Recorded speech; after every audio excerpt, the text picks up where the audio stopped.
Você que tá acostumado com essas briguinhas de youtubers e vez ou outra com essas intimidações entre políticos e chefes de estado e acha isso o máximo, a coisa mais relevante do mundo, com certeza nunca ouviu falar da treta histórica envolvendo o Papa Bonifácio VIII e Filipe IV, também conhecido como Filipe o Belo, né, rei absolutista da França.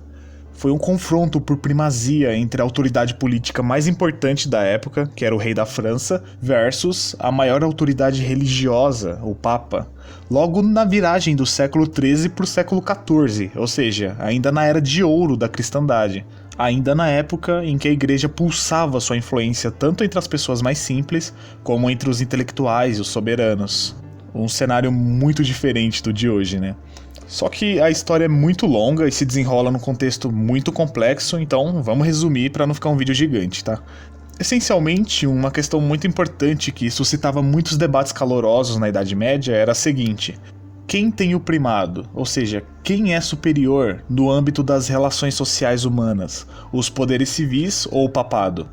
Os papas, há muito tempo, desde Gregório VII, pelo menos, no século XI, reivindicavam que, enquanto o fim da sociedade é o reino de Deus e o critério último de toda atividade humana é a palavra de Deus, o Papa, vigário de Deus, exerce legitimamente um direito de vigilância sobre aqueles que têm a tarefa de governar os homens. Daí surge aquela velha teoria, né, de que a igreja detém duas espadas, uma espada temporal e outra espiritual, enquanto a espada espiritual é utilizada pela igreja, isto é, pelo Papa, para a boa condução das almas à salvação.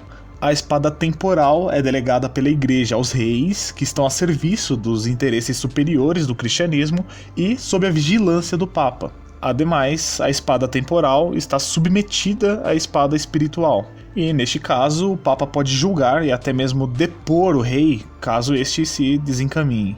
É basicamente destes termos aqui que Bonifácio irá se utilizar na sua célebre bula Unam Sanctam, em 1302, o que, na altura em que foi promulgada, irá pouco a pouco causar muitos conflitos entre a Igreja e o Estado.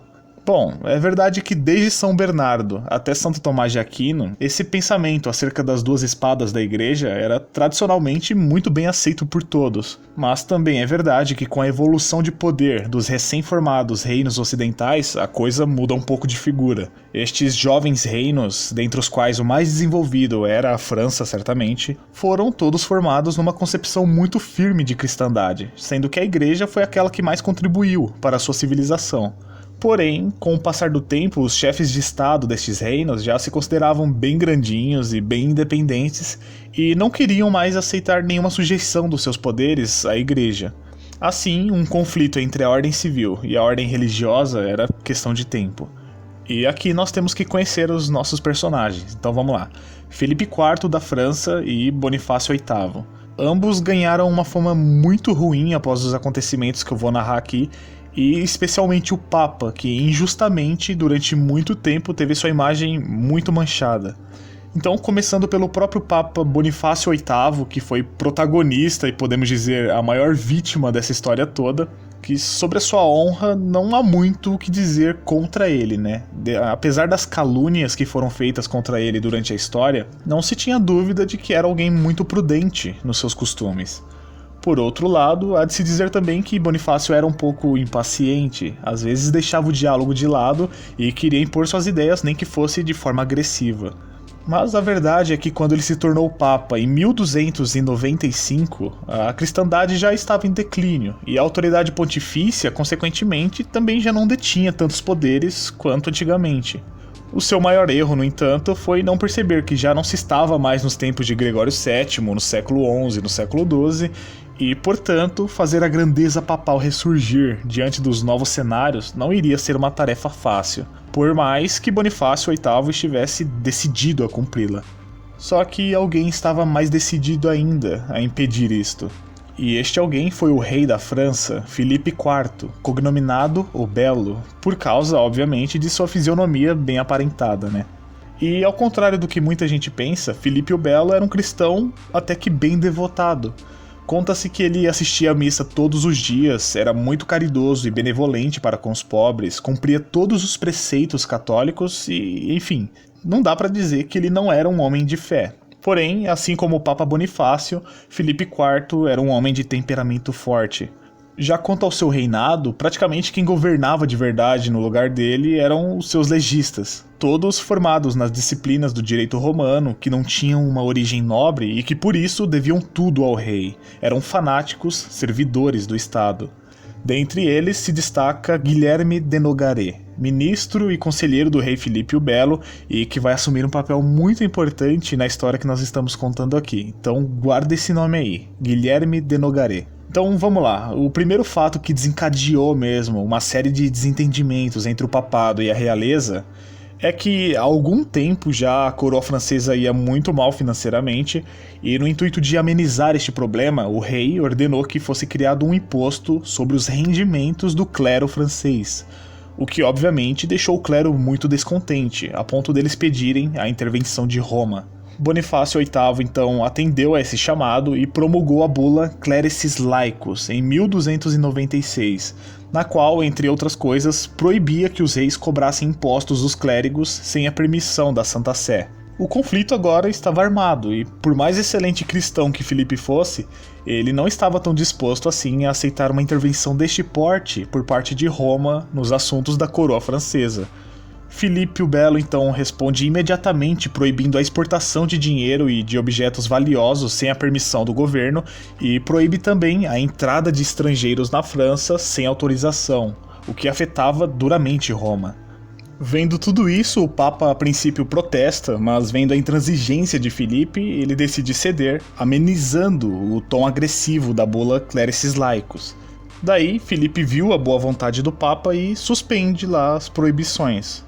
Um pouco depois, Bonifácio canoniza São Luís em 1297. São Luís era avô de Filipe o Belo, e assim as pazes são feitas e o clima volta a ficar bem harmonioso, mas por muito pouco tempo. Pois, na realidade, o conceito que Filipe tinha de Bonifácio e o que Bonifácio tinha de Filipe não mudou absolutamente nada. O que imperava era a discórdia entre o Papa e o rei da França. E no meio de todas estas intempéries, nós temos uma que foi como o barril de pólvora das disputas entre Bonifácio VIII e Filipe o Belo. Bernard Saisset era o bispo da diocese de Pamiers, na França, e foi nomeado diretamente por Bonifácio VIII para este posto. E Saisset deixava transparecer para quem quisesse ver os seus sentimentos anti-franceses. Além disso, era um grande opositor do rei Filipe, se referindo a ele de uma forma sempre desrespeitosa. Dizem que os insultos mais tranquilos que Saisset usou contra o rei foram o de bastardo e moedeiro falso.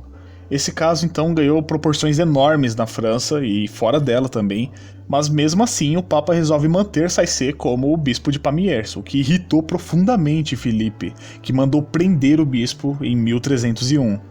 Bonifácio reclama a libertação do bispo, publicando a bula Ausculta Filii, na qual o Papa se dirige ao rei da França com palavras como as de um pai para um filho, e em certo ponto o Papa disse o seguinte, se referindo ao rei: aqueles que te persuadem de que não tem superior e de que não está submetido ao hierarca supremo da igreja enganam-te. Estes estão fora do redil do bom pastor. Então, de quem será que o Papa estava falando nesse caso? Bem, o certo é que a carapuça serviu muito bem nos ministros do rei, que logo trataram de fazer com que a bula papal nunca fosse conhecida na França. Já em 1302 se realizava em Roma um concílio muito aguardado, no qual, apesar das tentativas de obstrução feitas pelos funcionários reais, estiveram presentes 4 arcebispos, 35 bispos e 6 abades franceses. Nesse mesmo concílio, num clima pesadíssimo de intrigas na cristandade, é promulgada a já citada bula Unam Sanctam lá, que trata do poder espiritual e temporal da igreja. E no contexto em que ela é lançada em 1302, a sensação que ficava, principalmente entre os membros da coroa francesa, é de que isso era claramente um manifesto imperialista do Papa contra o rei da França. Pois é, e inevitavelmente era esperado que Filipe o Belo reagisse. Só não se esperava que essa treta iria escalar para níveis nunca antes vistos. Então, lembra de Guilherme de Nogaret, o ministro fanático do rei? Pois é, ele foi o executor do plano real francês contra Bonifácio VIII. Primeiramente, é lançada uma grande campanha de difamação contra o Papa. Entre outras coisas, o que era dito é que o Papa Bonifácio VIII era desprezível nos seus costumes, fraco na fé, indigno de ocupar o trono de São Pedro e daí pra cima. Só que não parou por aí. Se não bastasse as acusações de Nogaret contra o Papa, enquanto isso, um golpe ia sendo arquitetado por Nogaret contra Bonifácio. Eis que chega o dia 7 de setembro de 1303 e de Nogaret, pessoalmente, juntamente com 600 cavaleiros e 1.500 infantes, invadiram a pequena cidade de Anagni, na Itália, onde o Papa estava refugiado. A tropa de Nogaret começa a atacar o castelo, as portas vão abaixo, e enquanto os soldados iam saqueando os bens do castelo, de Nogaret e Sciarra, um importante membro da família Colonna, correm para os aposentos pontifícios. E agora, para quem acredita que o Papa tinha poderes ilimitados na Idade Média e que ele era intocável, tá aqui um acontecimento curioso que desmente muito bem isso. Nesse momento da invasão, o Papa foi praticamente abandonado, simplesmente ficou lá rezando, esperando seus agressores chegarem. E reza a lenda que Sciarra ainda deu um tapa na cara do Papa. Então, mesmo que o tapa não tenha sido literalmente dado, a situação perpetrada por de Nogaret era, mesmo que simbolicamente, um tapa na cara da igreja e do papado. O plano, no final das contas, era fazer com que o Papa renunciasse, mas a todo custo Bonifácio se recusou. Só que o choque que o velho pontífice recebeu pelo atentado foi tão grande, mas tão grande que ele ficou arrasado psicologicamente, e apenas um mês depois desse acontecimento, Bonifácio veio a falecer em Roma, coisa que representa muito bem o rápido desmoronamento da cristandade a partir daí.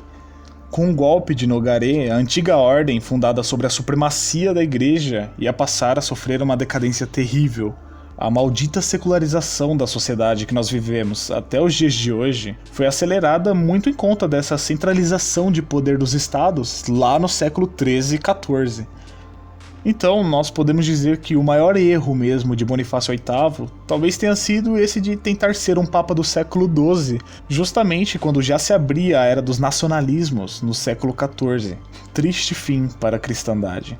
Aliás, paralelamente a esse drama de Bonifácio VIII, nós temos um episódio ainda mais marcante que é o fim da Ordem dos Templários, que se deu também em razão dos desmandos de Filipe o Belo. Então, se você também quer ver essa história aqui no canal, comenta aí embaixo, pois ela é tão interessante quanto, ou até mais, que essa história que eu acabei de contar. Então, comenta aí se você quer ver o drama dos Templários aqui no canal. No mais, é isso, eu vou ficando por aqui. Eu só gostaria de aproveitar esse final aqui para pedir para você se tornar um membro do canal. Estes são os membros que ajudam o canal do Lobo Conservador a seguir em frente. Então, um grande abraço, vocês me ajudam muito, tá? Fiquem com Deus e até o próximo vídeo. Eu fui.